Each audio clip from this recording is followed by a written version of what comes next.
ఇక్కడ అది ప్రింట్ తెచ్చినావా ఒకసారి విషయాలకు వస్తే హైడ్రాపై ఆర్డినెన్స్ తీసుకొచ్చింది తెలంగాణ ప్రభుత్వం. ఎందుకంటే దానికి ఒక చట్టబద్ధత తీసుకురావాలి హైడ్రాకి అని చెప్పి ప్రభుత్వం ఆలోచన చేసి ఆర్డినెన్స్ తీసుకొచ్చింది. ఈ నెల అంటే 20 తారీఖు రోజు క్యాబినెట్ భేటీలు దీనిపై నిర్ణయం తీసుకొని వచ్చే నెల అసెంబ్లీ సమావేశాలు పెట్టి దానికి చట్టబద్ధత కల్పించాలనే ఉద్దేశంతో ప్రభుత్వం ఉన్నట్టుగా తెలుస్తూ ఉంది ఈ వార్తను బట్టి చూస్తూ ఉంటే. అయితే హైడ్రాని పదే పదే క్వశ్చన్ చేస్తూ ఉన్నారు. హైడ్రాకు చట్టబద్ధత లేదని, హైడ్రా నిబంధనలను ఉల్లంఘిస్తుందని చెప్పి అనేక మంది కోర్టుకు పోయారు. కోర్టుకు పోతే కోర్టు కూడా ఒక మాట ఏమన్నదంటే జీవో ప్రకారం జరగలేదు హైడ్రా నిర్మాణం అనేది. వాళ్ళు కూడా కోర్టు కూడా చెప్పినటువంటి ధర్మిల తెలంగాణ రాష్ట్ర ప్రభుత్వం ఏకంగా ఆర్డినెన్స్ తీసుకొచ్చి సో హైడ్రాకు చట్టబద్ధత కల్పించేటువంటి విషయంలో చాలా సీరియస్గా వర్కౌట్ చేస్తుంది తెలంగాణ ప్రభుత్వం. సో మొత్తానికి రేపు ఎక్కడన్నా అపార్ట్మెంటో ఖాళీ జాగానో ఏదైనా కొనుక్కోవాలంటే హైడ్రా ఎన్ఓసి కూడా అవసరమేమో. హైడ్రా ఎన్ఓసి ఇస్తే తప్ప కొనలేనటువంటి పరిస్థితి. వాస్తవానికి కూడా ఎక్కడన్నా ఓ ప్లాట్ కొనాలన్నా లేకపోతే ఓ ఫ్లాట్ కొనాలన్నా ఏం చేయాలన్నా కూడా ప్రజలు భయపడేటువంటి పరిస్థితికి వచ్చింది ముఖ్యంగా హైదరాబాద్లో. సో అక్కడ ఏమైనా నాలాలు ఉన్నాయా లేకపోతే ఎఫ్టీఎల్ అది బఫర్ జోనా ఏంది అనేది సో క్షుణ్ణంగా పరిశీలించిన తర్వాతనే ఒక అడుగు ముందుకేస్తూ ఉన్నారు తప్ప లేకపోతే ముందుకు పోయేటువంటి పరిస్థితి అయితే కనిపించట్లేదు ఆ విషయంలో. ఇక ఇంతకుముందు లేక్ వ్యూ అంటుండే ఇప్పుడు లేక్ వ్యూ ఉంటే కొట్టలేరు. లేక్ వ్యూ లేదు గీక్ వ్యూ లేదు అన్ని క్యూలు పోయినాయి. లేక్ వ్యూలో తెరువే పోతలేదు ఎవడు. చెరువు ఉందంటే కొట్టలేదు ఇంకా పక్కకు చెరువు ఉందంటే చెరువు ఉందంటే కూడా ఎవడు కొనేటోడే దిక్కులేడు.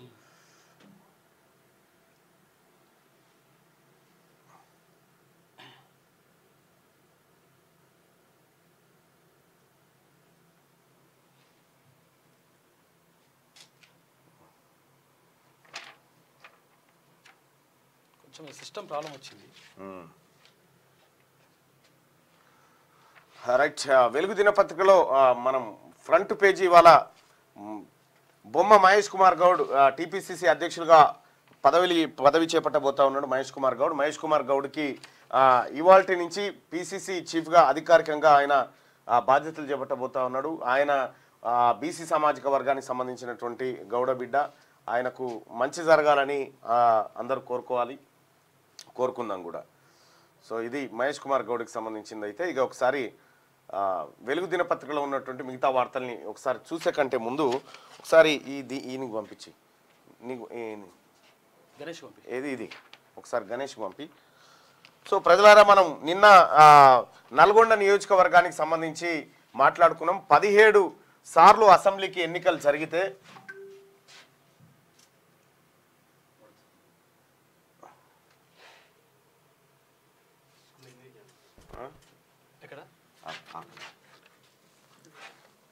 ఇదేనా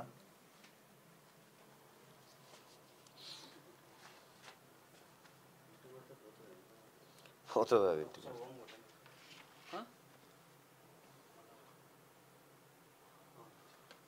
రైట్. ఇక్కడ ఒక కీలకమైనటువంటి విషయాన్ని మనం చూసుకుందాం. నల్గొండ నియోజకవర్గానికి సంబంధించి నిన్న మాట్లాడుకున్నాం మనం. ఇవాళ మిర్యాలగూడ నియోజకవర్గంలో బీసీలకు ఏం జరిగింది దాని వ్యవహారం ఏందనేది ఒకసారి చూసుకునేటువంటి ప్రయత్నం చేద్దాం. History and details analysis of Miryalaguda assembly కాన్స్టిట్యున్సీకి సంబంధించి ఇది నల్గొండ జిల్లాలో అంతర్భాగంగా ఉన్నటువంటి మిర్యాలగూడ నియోజకవర్గం. ఈ మిర్యాలగూడ నియోజకవర్గంలో దాదాపుగా 2,11,898 మంది ఓటర్లు ఉన్నారు. అందులో 6 ట్రాన్స్జెండర్స్ ఉన్నారు. The assembly elections took place 15 times. మిర్యాలగూడలో 15 సార్లు అసెంబ్లీ ఎన్నికలైనాయి. మిర్యాలగూడ అసెంబ్లీ నియోజకవర్గంలో out of 15 times OCs got elected. 14 సార్లు ఓసీలే. 14 సార్లు మిర్యాలగూడలో 15 సార్లు ఎన్నికలైతే 14 సార్లు ఓసీలే. అయితే కమ్మ, అయితే రెడ్డి, లేదంటే ఎవరికి వైశ్యులకు కూడా ఎప్పుడో ఒక్కసారి అవకాశం వస్తుంది. ఆ రేపాల శ్రీనివాస్ లాంటి వాళ్ళకు ఎప్పుడో ఒకసారి వచ్చింది. కానీ ఒక్కసారి మాత్రం ఇది రేపాల సీన్ కూడా బీసీ క్యాండిడేట్ కాదు ఈయన అది ఒక్కసారి కూడా కాలే. 15కు 15 సార్లు ఇక్కడ రేపాల శ్రీనివాస్ అనేట ఆయన వైశ్య సామాజిక వర్గానికి సంబంధించినటువంటి ఆయన ఒకసారి అయిండు. ఇక మిగతా వాళ్ళు అయ్యారు. అంటే 15కు 15 సార్లు మిర్యాలగూడ నియోజకవర్గంలో ఇప్పటి వరకు ఒక్క బీసీ కూడా ఎమ్మెల్యే కాలే. ఒక్క బీసీ కూడా ఒక్క బీసీ కూడా కాలే. As per the demography of Miryalaguda constituency number of BC voters ఎంతమంది ఉన్నారు, మిర్యాలగూడలో ఎంతమంది బీసీలు ఉన్నారంటే 60% మంది బీసీలు ఉన్నారు. ఎంత? 127,138 మంది.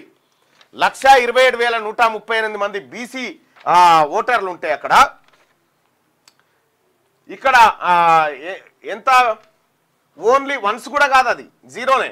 As per demography of Miryalaguda constituency number of OC voters ఎంతమంది ఉన్నారు? పోనీ 15కు 15 సార్లు ఓసీలే అక్కడ ఎమ్మెల్యేలు అయ్యారు కదా, వాళ్ళ జనాభా ఎంత ఉందంటే 100కి 3. 100కి 3. 100కి 3 ఉన్నటువంటి వాళ్ళు 15 సార్లు ఎమ్మెల్యేలు అయ్యారు. 100కి 60% ఉన్నటువంటి బీసీలు ఒక్కసారి కూడా కాలే, గుండు 0. మిర్యాలగూడ నియోజకవర్గం. ఇక్కడ వాళ్ళ ఓట్లు ఎన్ని అంటే 8,500 మంది అంతే. 8,500 మంది ఓటర్లు ఉన్న ఓసీలు 15 సార్లు మిర్యాలగూడకి ఎమ్మెల్యే అయితే 127,138 మంది ఉన్నటువంటి బీసీలు ఒక్కసారి కూడా కాలే. స్వాతంత్రం వచ్చినప్పటి నుంచి ఇప్పటిదాకా స్వాతంత్రం వచ్చినప్పటి నుంచి ఇప్పటిదాకా మిర్యాలగూడ నియోజకవర్గానికి, అసెంబ్లీ నియోజకవర్గానికి ఒక్క బీసీ బిడ్డ కూడా ఎమ్మెల్యే కాలే. మరి ఇది మిర్యాలగూడ ప్రజలే ఆలోచించుకోవాల్సినటువంటి అవసరం. ఎందుకంటే మెజారిటీ ప్రజలైనటువంటి బీసీలు ఆలోచించుకోవాలి దీని గురించి. మెజారిటీ ప్రజలైన బీసీలు ఆలోచించుకోవాలి. వీళ్ళు ఎంతమంది? ఒక్క మిర్యాలగూడ మున్సిపాలిటీలో ఒక వార్డు కూడా గెలవలేరు ఈ ఓట్లతోటి. ఒక్క వార్డు కూడా గెలవలేరు 8,500 దీంతో. కానీ ఇక్కడ 127,138 మంది ఉన్నటువంటి ఈ బీసీ ప్రజలు ఎవరైతే ఉన్నారో వీళ్ళు ఓట్లు మందికేసి బిచ్చమడుకుంటున్నటువంటి పరిస్థితి. మరి మిర్యాలగూడ ప్రజలు మీరు ఆలోచన చేసుకోరి, మీది జనాభా ఓట్లన్నీ బీసీలై, మరి బీసీ ఎమ్మెల్యే ఎందుకు కాలేడా? ఇక్కడ లోకల్ ఎలక్షన్ విషయానికి చూద్దాం. లోకల్ ఎలక్షన్ విషయానికి వస్తే Miryalaguda constituency consist of 4 mandals ఉన్నాయి. దాంట్లో ఎంతమంది జెడ్పీటీసీల విషయాన్ని చూస్తే మిర్యాలగూడలో అన్రిజర్వ్డ్ అది OC Reddy. Miryalaguda rural ZPTC OC Reddy. Vemulapalli SC reserved అయిపోయింది. దామరచెర్ల ఎస్టీ రిజర్వ్డ్ అయిపోయింది. అడవిదేవులపల్లి ఎస్టీ రిజర్వ్డ్ అయిపోయింది. మాడుగులపల్లి ఎస్సీ. ఒక్క బీసీ జెడ్పీటీసీ లేడు మిర్యాలగూడ అసెంబ్లీ నియోజకవర్గం పరిధిలో. ఒక్క బీసీ జెడ్పీటీసీ లేడు. ఎస్టీ రిజర్వ్డ్ 2, ఎస్సీ రిజర్వ్డ్ 2, ఒకటి ఓసీ ఉంటే రెడ్డి గారు ఎత్తుకొని పోయిండు. ఇక వీళ్ళు ఎంతమంది అనంటే ఇందులో కనీసం ఒక వార్డు గెలిచేంత మంది కూడా లేరు ఓసీలు. మరి మిర్యాలగూడలో ఉన్నటువంటి బీసీలు 60% ఉన్నటువంటి బీసీ ఓటర్లు 0 సీట్స్, జెడ్పీటీసీలు 0, ఎమ్మెల్యే 0. ZPTC 0, MLA 0. ఇక ఇంకేమన్నా ఉంటే కూడా ఆయన ఖతం చేయరు, అయిపోతుంది. ఈ పద్ధతి మారాలనేది రాహుల్ గాంధీ గారి ఆలోచన. ఈ పద్ధతి మారాలి. వీళ్ళు కబ్జాలు పెట్టుకొని కూర్చున్నారు. బడుగు బలహీన వర్గాలకు అసలు సీట్లే రాకుండా చేస్తా ఉన్నారు. వాళ్ళు ఎన్నికల్లో ముందుకు రాకుండా చేస్తున్నారు అనేది రాహుల్ గాంధీ గారి మాట. ఇప్పుడు మిర్యాలగూడ నియోజకవర్గంలో బీసీల ప్రాతినిధ్యం 0. జెడ్పీటీసీలు ఎమ్మెల్యే కేటగిరీలో 0. మరి బీసీ నాయకులారా, మిర్యాలగూడలో ఉన్నటువంటి ప్రజలారా, ఓట్లేమో మీ 127,139 ఓట్లు మీ, 8,500 ఓట్లు వాళ్ళవి.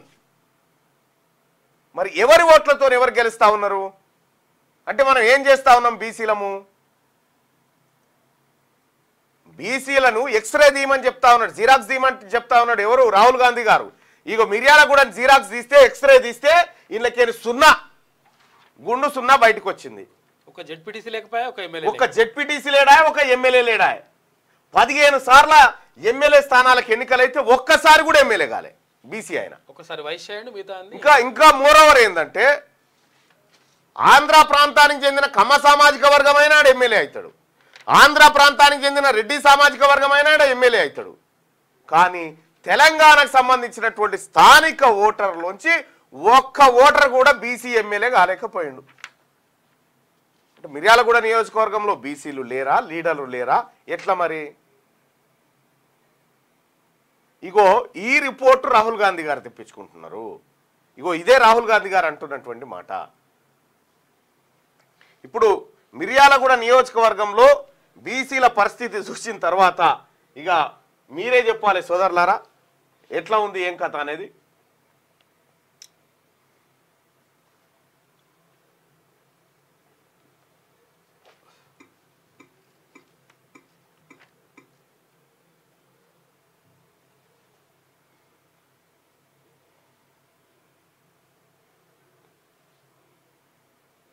బీసీల పరిస్థితి ఇప్పుడు లెక్కలు తీస్తుంటే ఇదంతా బయట పడతా ఉంది, కానీ లేకపోతే ఇన్ని రోజులు మనకు చెప్పినోడే వాడు అసలు దీని గురించే చెప్పినోడు లేడు. అసలు ఎమ్మెల్యేలంటే మేమే కదా, మీరెందుకు అవుతారు అనేటువంటి యాంగిల్లో ఉండే.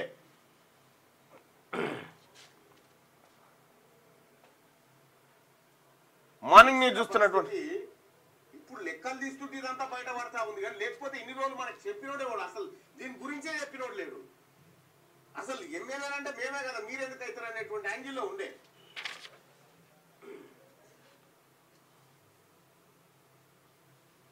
మార్నింగ్ ని చూస్తున్నటువంటి మిత్రులారా దయచేసి దాన్ని లైక్ చేయండి, అలాగే షేర్ చేయండి. ఇక వెలుగు దినపత్రికలో ఉన్నటువంటి వార్తలు చూద్దాం ఒకసారి.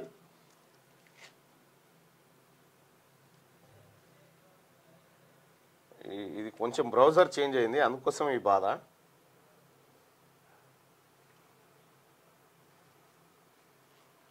రైట్,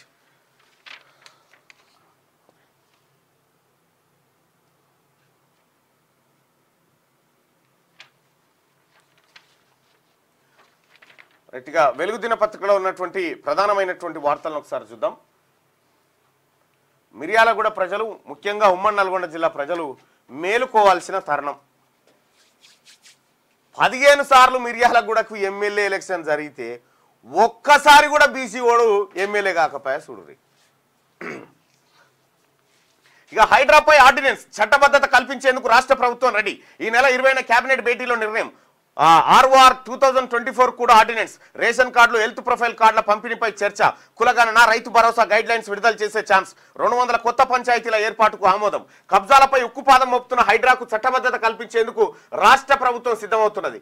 హైడ్రా ఇప్పటి వరకు జీవో 99 ద్వారా మాత్రమే కొనసాగుతున్నది. హైడ్రా చేపడుతున్న అక్రమ నిర్మాణాల కూల్చివేతలపై కోర్టుల్లో కొందరు కేసులు వేశారు. దీంతో భవిష్యత్తులోనూ ఎలాంటి ఇబ్బందులు రాకుండా చట్టబద్ధత కల్పించడానికి ఆర్డినెన్స్ తేవాలని ప్రభుత్వం భావిస్తున్నది. ఇక కేబినెట్ భేటీలో దీనిపై నిర్ణయం తీసుకునే అవకాశం ఉంది. ఈ నెల 20న సాయంత్రం 4 గంటలకు సెక్రటేరియట్లో సీఎం రేవంత్ రెడ్డి అధ్యక్షతన మంత్రివర్గ సమావేశం జరగనుంది. ఇందులో హైడ్రాతో పాటు పలు కీలక అంశాలపై చర్చించనున్నారు. ప్రభుత్వ ఆస్తులు, వారసత్వ సంపదను రక్షించేందుకు 2.5 నెలల కింద హైడ్రాను ప్రభుత్వం ఏర్పాటు చేసినప్పటి నుంచి కబ్జాలపై, ముఖ్యంగా ఎఫ్టీఎల్ బఫర్ జోన్లలో కట్టిన అక్రమ నిర్మాణాలపై పెద్ద ఎత్తున ఫిర్యాదులు వస్తున్నాయి. హైడ్రా కూడా అంతే వేగంగా కబ్జాల నుంచి ప్రభుత్వ భూములను విడిపిస్తున్నది. ఇది హైడ్రాకు సంబంధించినటువంటి అంశంలో ప్రభుత్వం సీరియస్ గా ముందుకు పోతూ చట్టబద్ధత తీసుకురాబోతా ఉంది. దానికి హైదరాబాద్ శివార్లో అక్రమ నిర్మాణాలను కూల్చివేస్తున్న హైడ్రా సిబ్బంది అంటూ దాని బొక్కెనైతే ఆగుతలేదు. సౌండ్ వస్తూనే ఉంది. రైట్గా దాదాగిరి నడవదు, అల్లర్లకు ఎవరు ప్రేరేపించినా ఊరుకోదు. పోలీసులకు సీఎం రేవంత్ ఆదేశం. బీఆర్ఎస్ ఎమ్మెల్యేలు పాడి కౌశిక్, అరికపుడి గాంధీ గొడవపై సీరియస్. హైదరాబాద్ బ్రాండ్ ఇమేజ్ను దెబ్బతీస్తే సహించేది లేదు. ప్రభుత్వానికి వస్తున్న ప్రజాదరణను చూసి తట్టుకోలేక కుట్రలు. అట్లా చేస్తే ఎంతటి వారైనా కఠిన చర్యలు తప్పవని హెచ్చరిక. ల్యాండ్ ఆర్డర్పై డీజీపీ ఉన్నతాధికారులతో సీఎం ఆరా. ప్లాన్ ప్రకారమే బీఆర్ఎస్ గొడవలకు దిగిందన్న ఇంటెలిజెన్స్. ఆ వివరాలను సీఎం దృష్టికి తెచ్చిన ఉన్నతాధికారులు. ప్లాన్ ప్రకారమే బీఆర్ఎస్ గొడవలకు దిగిందన్న ఇంటెలిజెన్స్. ప్లాన్ ప్రకారమే కావాలని చేస్తా ఉన్నారట. విపత్తు నిధులను గత సర్కార్ దారి మళ్లించింది. ఆ నిధులు ఎక్కడికి వెళ్ళాయనే వివరాలు సేకరిస్తున్నామని చెప్పి మంత్రి పొంగులేటి శ్రీనివాసరెడ్డి అంటుండు. గత ప్రభుత్వం యూసీలు ఇవ్వకనే ఉన్న నిధులు వాడుకోలేని పరిస్థితి. వరద ప్రాంతాలకు కేంద్రం నుంచి సహాయం కోరాం. 2 రోజుల్లోనే రైతులకు పరిహారం చెల్లిస్తామని వెల్లడి. ఖమ్మం జిల్లా కూసుమంచి, నేలకొండపల్లి మండలాల్లో పర్యటించిండు. రైట్గా గత సర్కార్ దారి మళ్లించిందంటూ ఒక వార్త. ఇక పీసీసీ చీఫ్ గా నేడు మహేష్ గౌడ్ ప్రమాణం. గాంధీ భవన్ లో రేవంత్ నుంచి బాధ్యతల స్వీకరణ. అనంతరం ఇందిరాభవన్ వద్ద బహిరంగ సభ. హాజరు కానున్న సీఎం, మంత్రులు, ఎమ్మెల్యేలు, ఎంపీలు, ఎమ్మెల్సీలు. రాష్ట్ర నలుమూలల నుంచి భారీగా తరలి రానున్న కాంగ్రెస్ క్యాడర్. ముస్తాబైన గాంధీ భవన్ ఏర్పాట్లను పరిశీలించిన మంత్రి పొన్నం. తెలంగాణ ప్రదేశ్ కాంగ్రెస్ కమిటీ అధ్యక్షుడిగా బొమ్మ మహేష్ కుమార్ గౌడ్ ఆదివారం బాధ్యతలు చేపట్టనున్నారు. మధ్యాహ్నం 12 గంటలకు ఆయన గన్ పార్క్ కు చేరుకొని అమరవీరుల స్తూపం వద్ద నివాళులు అర్పిస్తారు. అక్కడి నుంచి పార్టీ నాయకులు, కార్యకర్తలతో కలిసి ర్యాలీగా మధ్యాహ్నం 2 గంటలకు గాంధీ భవన్ కు చేరుకోబోతా ఉన్నారు. కంగ్రాచులేషన్స్ మహేష్ కుమార్ అన్న. ఎందుకంటే ఒక బీసీ సామాజిక వర్గం నుంచి అంచెలంచెలుగా ఎదిగొచ్చి వాళ్ళ పీసీసీ అధ్యక్షుడిగా బాధ్యతలు చేపడుతున్నటువంటి మీకు మంచి జరగాలని మనసారా కోరుకుంటా ఉన్నాం.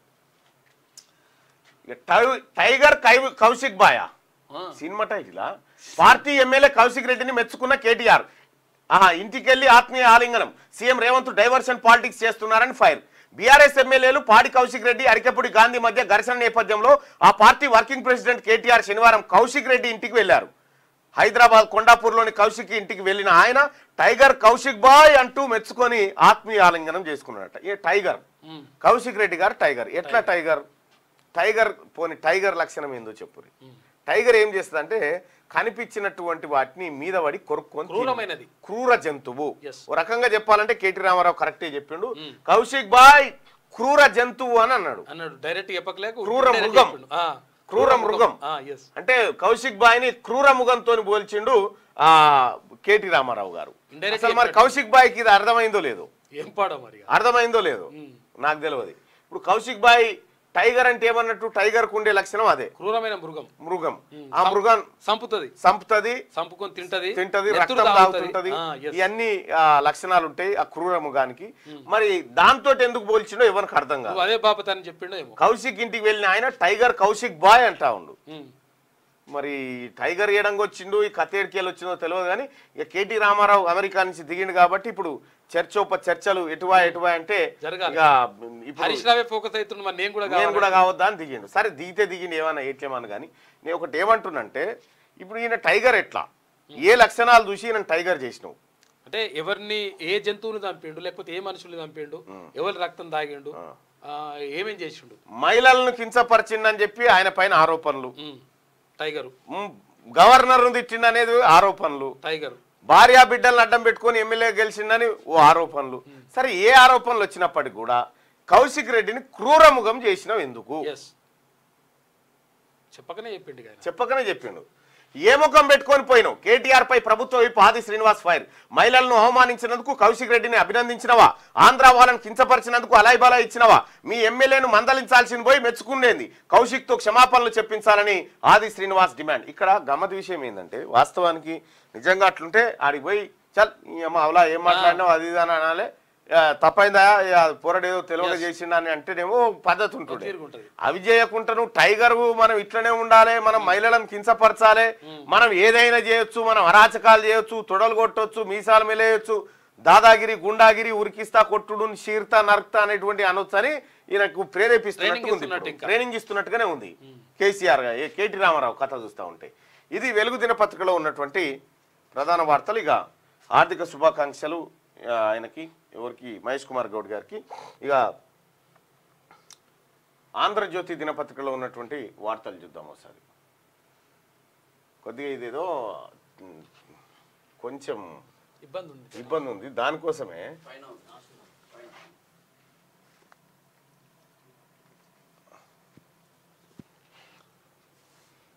కొంచెం ఏదో సిస్టమ్ ప్రాబ్లం ఉంది. ఏదో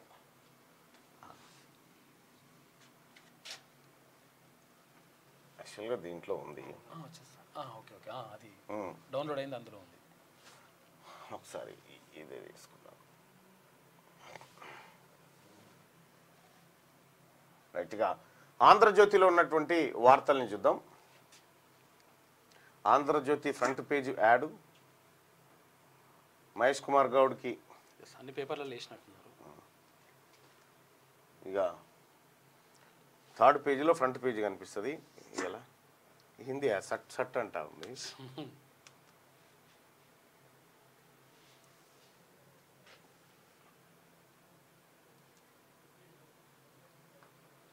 సిస్టమ్ కొంచెం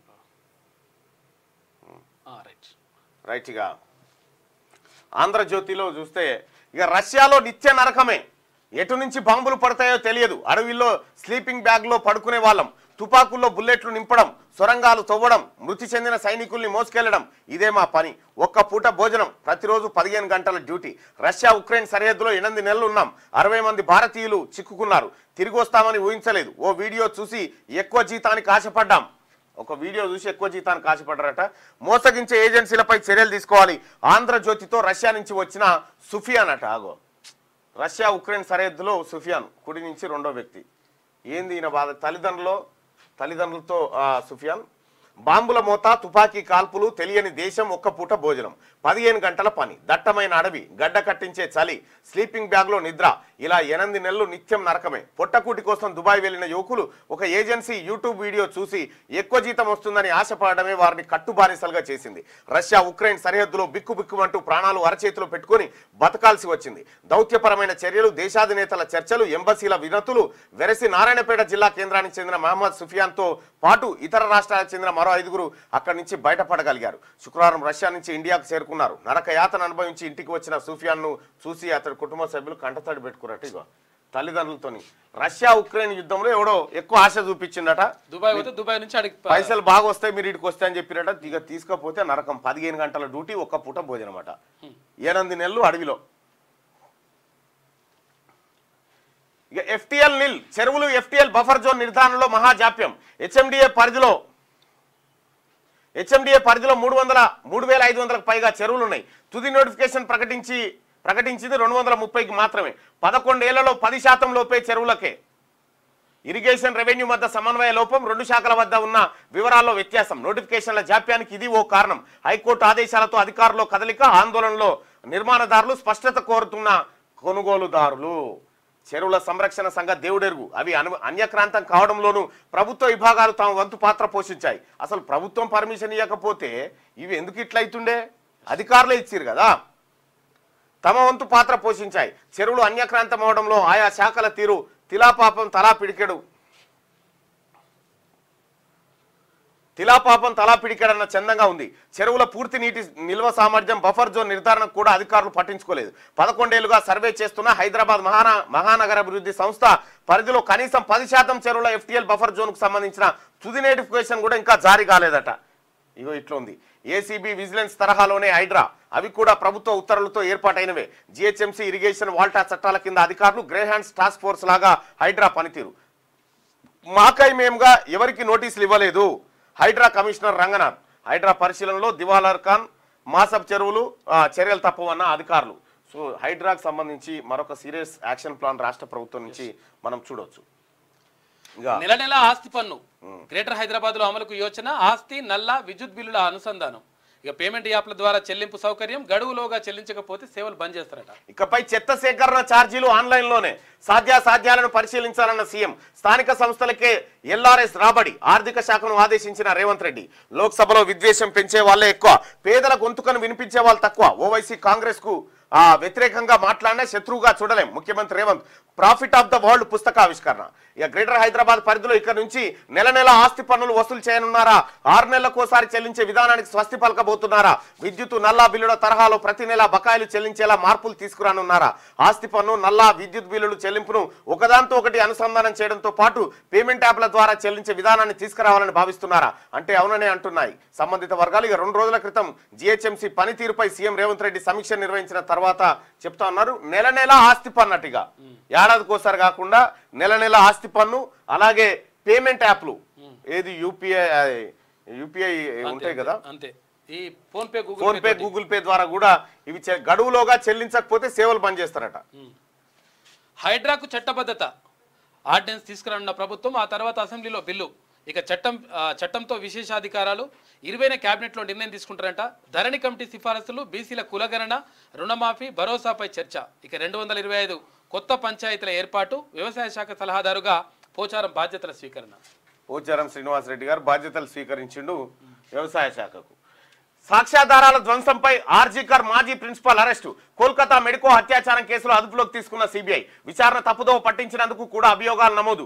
వీటితో పాటు FIR ఆలస్యం పైన తలాటానా SHO arrest. Bengal CM Mamata బెనర్జీతో ముందుకు సాగని మెడికోల చర్చలు. ప్రత్యక్ష ప్రసారానికి పట్టుబట్టిన వైద్యులు ఒప్పుకోని ముఖ్యమంత్రి. ఇక దేశాన్ని కుదిపేస్తున్న కోల్కతా ఆర్జికర్ వైద్య కళాశాల విద్యార్థిని అత్యాచార కేసులో ఆ ఆసుపత్రి మాజీ ప్రిన్సిపాల్ సందీప్ ఘోష్ను కేంద్ర దర్యాప్తు సంస్థ మరోసారి అరెస్ట్ చేసింది. సాక్ష్యాధారాల ధ్వంసంతో పాటు విచారణను తప్పుదోవ పట్టించేందుకు ప్రయత్నించారని అభియోగాలు మోపింది. వీటితో పాటు FIR నమోదులో ఆలస్యం చేసినందుకు కేసును తొలుత విచారించిన Tala station house officer Abhijit Mandal కూడా అరెస్ట్ చేసింది. మండల్ కొన్ని గంటల పాటు విచారించిన CBI ఆయన నుంచి కొన్ని వివరాలు సేకరించిందట. ఇది కోల్కతా రేప్ కేసు సంబంధించినటువంటి అంశం. 320 MBBS సీట్లకు ఎసరు పెట్టిందట. ఈ ఏడాది తెలంగాణ విద్యార్థులకు చేజారిన వైనం. కౌన్సిలింగ్ మొదలయ్యాక మల్లారెడ్డి కాలేజీకు డీమ్డ్ హోదా ఇచ్చేసి రావడంతో ఇప్పుడు ఆ హోదా ఎలా ఇస్తారంటూ యూజీసీపై సర్కార్ ఫైర్ అవుతూ ఉంది. కేంద్రానికి ఫిర్యాదు చేసే యోచన అవసరమైతే కోర్టు కూడా వెళ్తా అని చెప్పేసి అంటుంది. కౌన్సిలింగ్ స్టార్ట్ అయిన తర్వాత 320 సీట్లు మల్లారెడ్డి అమ్ముకోవచ్చు అని చెప్పి యూజీసీ ఇచ్చింది. మరి ఇప్పుడు కేంద్రంలో మల్లారెడ్డి ఎవరితోనన్నా కుమ్మక్కై తెచ్చుకుండా ఏం కథ అనేది తెలియాల్సినటువంటి వైద్య విద్య ప్రవేశాలు ప్రారంభమై అఖిల భారత కోటా 2 విడతల కౌన్సిలింగ్ సైతం ముగిసిన తరుణంలో రాష్ట్రంలోని మల్లారెడ్డి మెడికల్ డెంటల్ కాలేజీలకు డీమ్డ్ అంటే స్వతంత్ర యూనివర్సిటీ హోదా కల్పించింది యూనివర్సిటీ గ్రాంట్ కమిషన్. దీంతో వీటిలో ఈ ఏడాది తెలంగాణ విద్యార్థులకు దక్కాల్సిన 320 ఎంబీబీఎస్ సీట్లు, 200 కన్వీనర్, 120 బి కేటగిరీ కోల్పోవాల్సి వస్తోంది. కౌన్సిలింగ్ ప్రక్రియ ప్రారంభానికి ముందే డీమ్డ్ హోదా ఇస్తే అభ్యంతరం ఉండకపోయేది. కానీ ఇప్పుడు నిర్ణయం తీసుకోవడంపై అసలు తీరా కౌన్సిలింగ్ స్టార్ట్ అయినాక ఇచ్చుడేంది? మరి మల్లారెడ్డి గారు కూడా ఏమైనా బీజేపీలో చేరుతా అన్నాడా? ఎట్లా ఒప్పందం జరిగింది? లేకపోతే ఎందుకంటే ఇప్పుడు యాక్చువల్ గా 320 సీట్లు కన్వీనర్ 320 సీట్లు కాదు, 320 కోట్లు. 320 కోట్లు ఇంకా డబ్బులు కూడా చేస్తారు ఆయన. ఇప్పుడు ఏంటంటే కన్వీనర్ కోటా కింద ఉంటే ఇంత రేట్ ఉండాలి, ఇంత కథ అనేది ఒక లెక్క ఉంటుంది. తర్వాత ఇప్పుడు బి కేటగిరీకి సంబంధించి కూడా ఇంత లెక్క అని ఉంటుంది. ఇప్పుడు ఈయన ఇష్టం వచ్చినట్టుగా ఎన్ని కోట్లకైనా అమ్ముకోవచ్చు, అట్లా చేసుకున్నాడు. తర్వాత ఇలా రిజర్వేషన్ ఏమి ఉండదు. ఇక డీమ్డ్ యూనివర్సిటీ ఇష్టం వచ్చినట్టు వేసుకోవచ్చు, మార్కులు వీళ్ళే వేస్తారు, పేపర్ వీళ్ళే దిద్దుతారు. తర్వాత ఇక్కడ ఈ కాలేజ్ యూనివర్సిటీకి దీనికి ఏం సంబంధం ఉండదు, వాళ్ళు ఏమనుకుంటే అది చేసుకుంటారు. అట్లా అంత మోసం అది. గల్ఫ్ కార్మికులకు త్వరలో సంక్షేమ బోర్డు. హైదరాబాద్ లో ప్రజావాణి ప్రతి జిల్లాకు ఓ ప్రవాసీ సెంటర్. ఇక మరణించిన గల్ఫ్ కార్మికుల కుటుంబాలకు 5 లక్షల ఎక్స్గ్రేషియా. గల్ఫ్ ప్రభావిత నియోజకవర్గ ఎమ్మెల్యేలతో మంత్రి పొన్నం ప్రభాకర్ సమీక్ష నిర్వహించారు. ఎమ్మెల్యేలు బజార్ను పడి తన్నుకోవడం బాధేసింది. ప్రజాస్వామ్యాన్ని భ్రష్టు పట్టించింది బీఆర్ఎస్ఏ. ఆ పార్టీ కుట్రలను ప్రజలు మర్చిపోలేదు అని బట్టి విక్రమార్క అంటా ఉంటే, ఇక పిసిసి అధ్యక్షుడిగా నేడు మహేష్ కుమార్ గౌడ్ బాధ్యతల స్వీకరణ. గాంధీ భవన్ లో సీఎం రేవంత్ చేతుల మీదుగా పాల్గొనున్న బట్టి మంత్రులు, ఎమ్మెల్యేలు, ముఖ్య నేతలు ఇవాళ పాల్గొనబోతా ఉన్నారు. మేమంతా కూడా అక్కడికే పోతా ఉన్నాం. ఇక చైనా కంపెనీలో సెబీ చీఫ్ పెట్టుబడులు. ఆ దేశంతో ఘర్షణ నెలకొన్న వేళ మాధవి బుచ్ ఆర్థిక లావాదేవీలు. లిస్టెడ్ సెక్యూరిటీలో 36.9 కోట్లు. సెబీ నియమావళికి ఇది విరుద్ధం. అగోరా అడ్వైజరీ కంపెనీలో ఇప్పటికీ ఆమెకు 99% వాటా. కాంగ్రెస్ సంచలన ఆరోపణలు చేసింది. అయితే సెబీ చీఫ్ గా ఉన్నటువంటి ఎవరు ఈమె చైనా కంపెనీలో పెట్టుబడి పెట్టిందట. ఈమెను పెట్టిందేమో నరేంద్ర మోడీ గారు. ఈమెనేం పెట్టుబడులు చైనాలో పెట్టి చైనాతో వ్యాపారాలు చేస్తుంది అనేది కాంగ్రెస్ ఆరోపణ. ఈ విషయం మీద కనీసం ఎంక్వైరీ చేయండి, ఆమె సెబీ చైర్మన్ గా ఆమె తొలగించండి అని చెప్పేసి మొత్తం ఏది ప్రతిపక్షాలని పట్టుబడుతుంటే కనీసం ప్రభుత్వం పట్టించుకోవట్లేదు. కేంద్ర ప్రభుత్వం విషయం ఏంటంటే మరి ఎందుకు అట్లా అటువంటి వాళ్ళు కొమ్ముగాస్తుందో అర్థమైతలేదు. ఇప్పుడు పాకిస్తాన్ తోని అత్యంత స్నేహితంగా ఉండేది నరేంద్ర మోడీ. మీదికే ఈ పంచాదులని. ఓనాడు ఏకంగా గాలి మోటార్ వేసుకొని పోయాడు దిగి నవాజ్ షరీఫ్కు బర్త్డే విషయం చెప్పొచ్చే. అంతిమ గడియల్లో కాశ్మీర్ ఉగ్రవాదం, వారసత్వ రాజకీయాలు సుందర కాశ్మీర్ను దెబ్బతీశాయి. ఈ ప్రాంతానికి రాష్ట్ర హోదాను పునరుద్ధరిస్తాం. మేమొచ్చాకే స్థానిక సంస్థల ఎన్నికలు జరిపాం. అభివృద్ధికి పాటుపడిన యువతకు నా సెల్యూట్. కాశ్మీర్ ఎన్నికల ప్రచారంలో ప్రధాని మోడీ వ్యాఖ్యలంటూ ఈసారి కాశ్మీరు, ఆ తర్వాత హర్యానా ఇవన్నిట్లలో అవుతుంది బీజేపీ పని. కలయా నిజమే అన్నంతగా జమ్మూ కాశ్మీర్లో 10 ఏళ్లలో అద్భుత ప్రగతిని సాధించామని, దీంతో ఈ ప్రాంతంలో ఉగ్రవాదం అంతిమ గడియల్లో ఉందని ప్రధాని మోడీ వ్యాఖ్యానించారు. ఈ అద్భుతాలు జరుగుతూ ఉన్నట్టే కాశ్మీర్లో. అద్భుతం సోనం వాంగ్చుక్ అని చెప్పి జమ్మూ కాశ్మీర్ నుంచి ఢిల్లీ దాకా పాదయాత్ర చేస్తున్నాడు. వీళ్ళు చేసిన అరాచకాన్ని ఎండగట్టుకుంటా. 750 దరఖాస్తులు, 55 మంది సివిల్ సర్వెంట్లంట.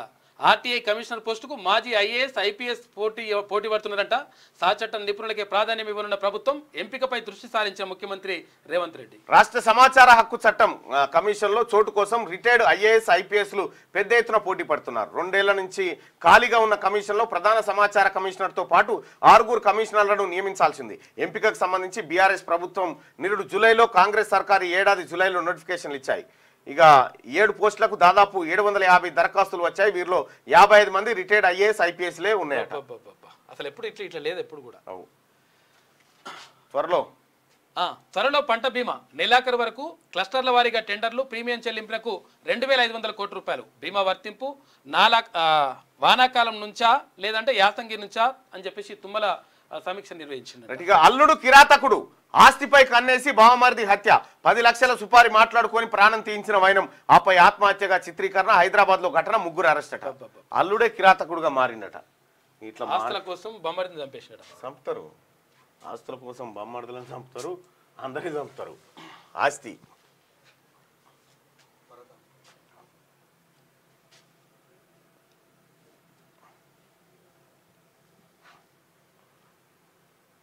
నెక్స్ట్ శనార్థి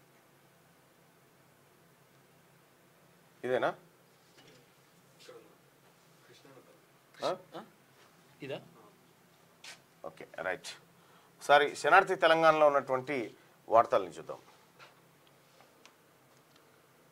కొంచెం సిస్టమ్ ప్రాబ్లం వచ్చింది. ఏ ప్రాబ్లం వచ్చిందో నువ్వేమన్నా ఇంత నేను బయటకు పోయినా మనోడు ఏదో చేసినావు నువ్వు. ఏ కాలమా ఆఫ్ చేసి ఆన్ చేసేసరికి వస్తలేదు అంటున్నాడు. ఇట్లా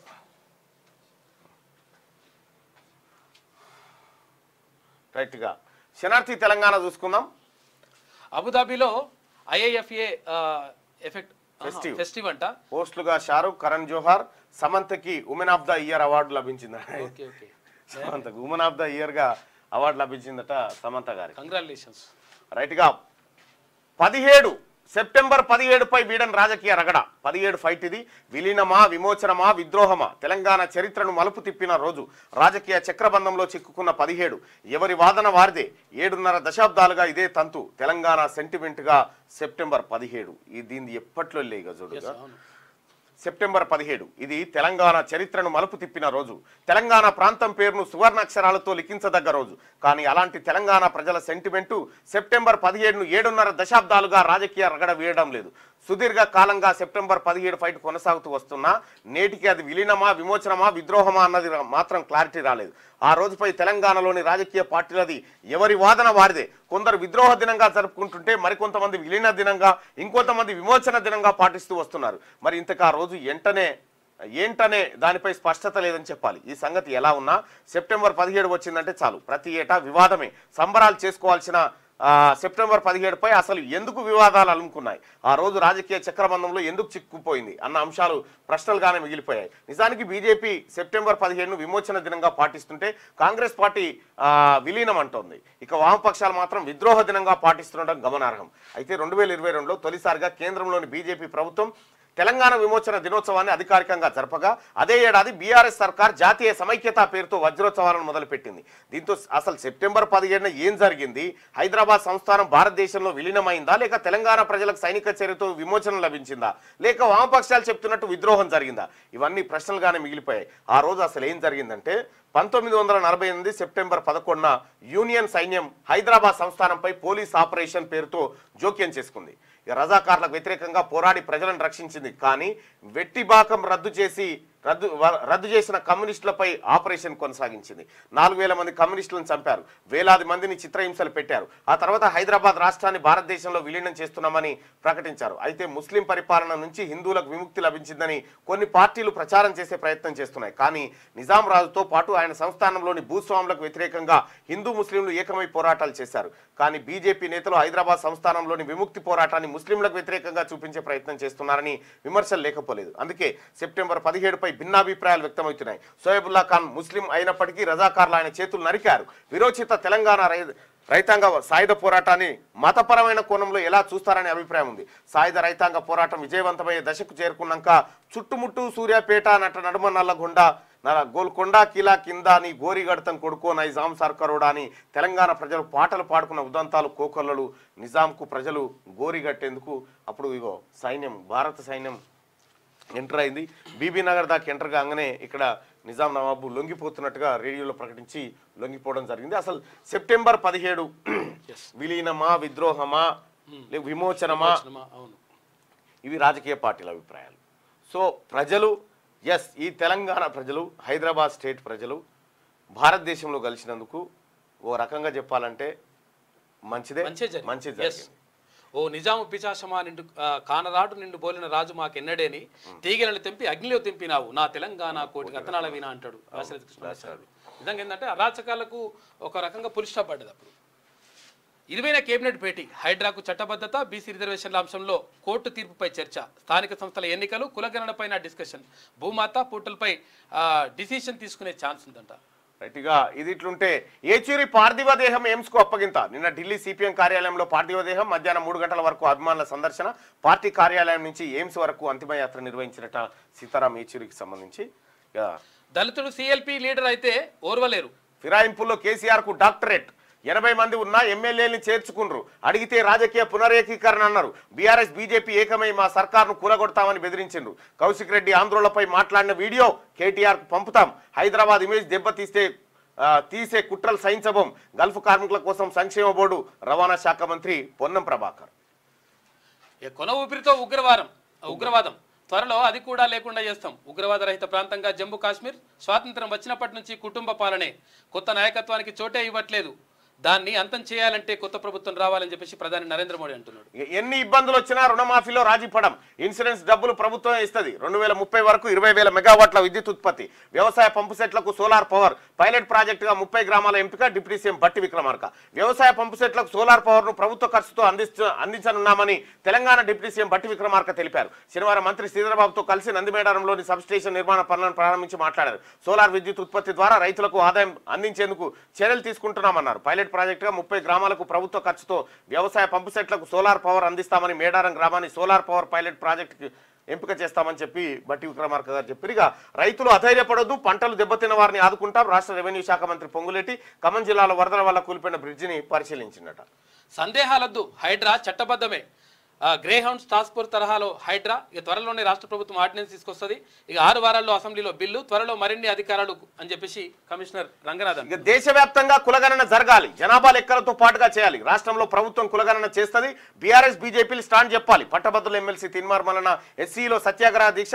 నాగారంలో ట్రస్ట్ ఆఫ్ పటేల్స్ ఇనాగ్రేషన్ సెరమనీలో పాల్గొన్న మల్లన్న అంటూ నిన్న హైదరాబాద్ సెంట్రల్ యూనివర్సిటీలో దీక్ష చేసిరు ఓబీసీ స్టూడెంట్స్ అంతా. అక్కడ చాలా పెద్ద ఓబీసీ ఆర్గనైజేషన్ తయారైపోయింది. అన్ని యూనివర్సిటీలో కూడా తయారైతా ఉన్నారు. బీసీ స్టూడెంట్స్ అందరూ దేశవ్యాప్తంగా రాష్ట్రంలో కులగణనకు మాది బాధ్యత, నాది బాధ్యత. కాంగ్రెస్ పార్టీ తరఫున బీజేపీ అలాగే బీఆర్ఎస్ పార్టీకి సంబంధించి ఎవరు బాధ్యత వహిస్తారో రావాలి. మీ స్టాండ్ చెప్పకుండా మీరు దొంగ పంచాయతీ సృష్టించి దాంట్లో కులగణన అంశాన్ని మరుగున పడేయాలని చూస్తా ఉన్నారు. ఇది మేము గమనిస్తూనే ఉన్నాం.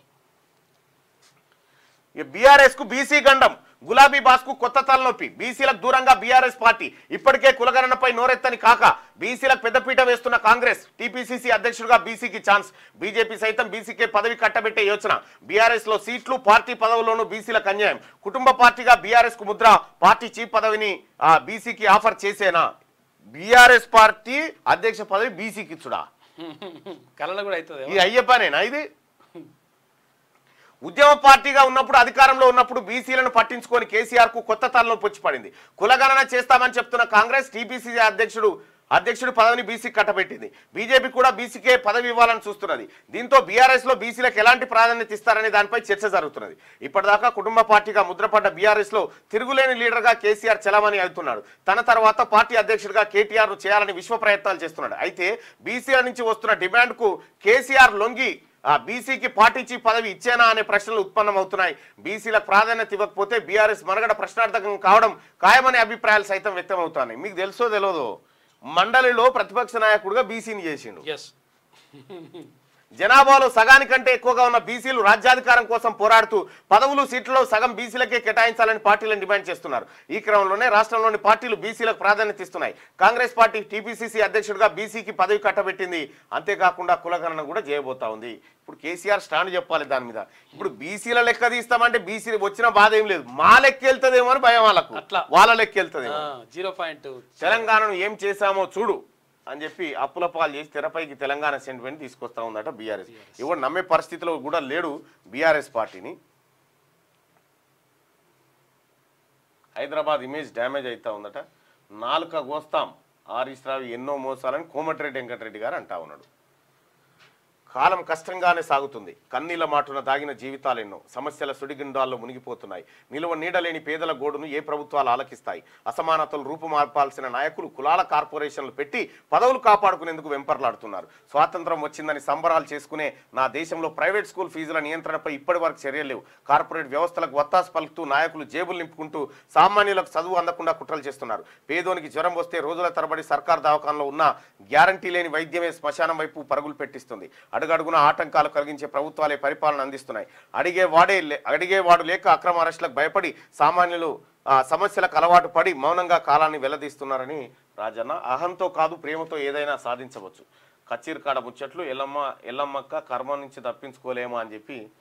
సో ఇందులో కొంచెం ఇంట్రెస్టింగ్ వార్తలు వస్తాయి. బీసీ స్వాతంత్రోద్యమానికి దశ సత్యాగ్రహ ఆమరణ నిరాహార దీక్ష బత్తుల సిద్ధేశ్వర్ పటేల్ రాసిండు.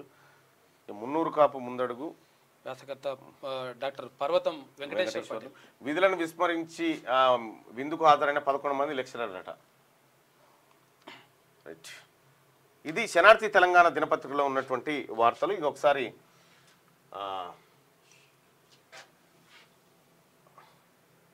మళ్ళా ఏమో చేసిండు అగో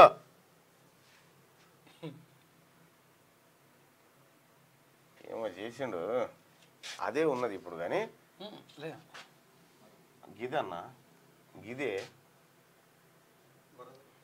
భర్త కొట్టాలి. ఇదేదో చిన్న స్ట్రక్ అయిపోయి మాకు పదే పదే ఇబ్బంది అవుతా ఉంది. ఇది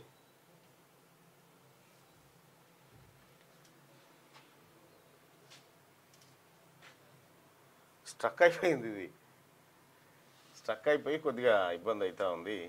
అందుకోసమే ఆ ముందుగాల స్టార్టింగ్లో ఆ 4-5 నిమిషాలు లేట్ ఎందుకు అయిందంటే దీనికోసమే ఇదేదో ప్రాబ్లం వచ్చింది, అలసిపోయినట్టుంది. దీనికి పెన్షన్ ముసలిదైంది, దీనికి పెన్షన్ మంజూరు చేయాల్సిన సమయం ఆసన్నమైంది.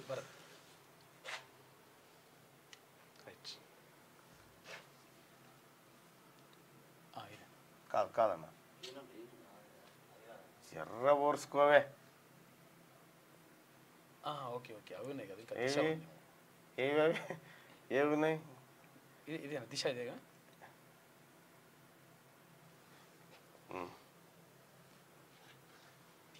దిశ పత్రిక చూద్దాం. ఏంద్రా ఏమవుద్దంటారు? ర్యాపిడోనా?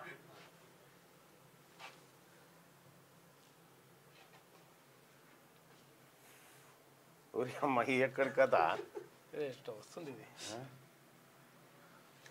ఇప్పుడు పగ వచ్చినట్టే అయిపోయిందిగా. అసలు ఆ ఆప్షన్ వస్తలేదు డౌన్లోడ్ది.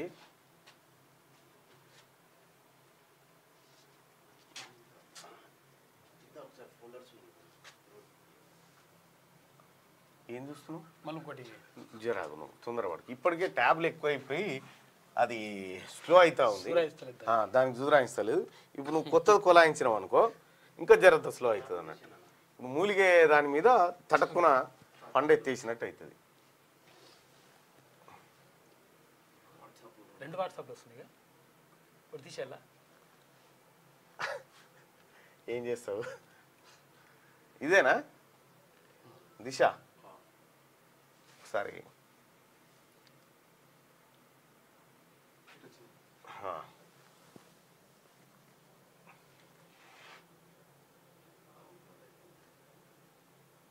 డౌన్లోడ్ అగైన్ అంటా ఉంది. ఏం ఇలా కొద్దిగా ఇది ప్రాబ్లమే ఉంది ఈ భాష. ఇందులోనా? బ్లాక్ ఫోల్డర్స్లో కూడా ఇదేనా?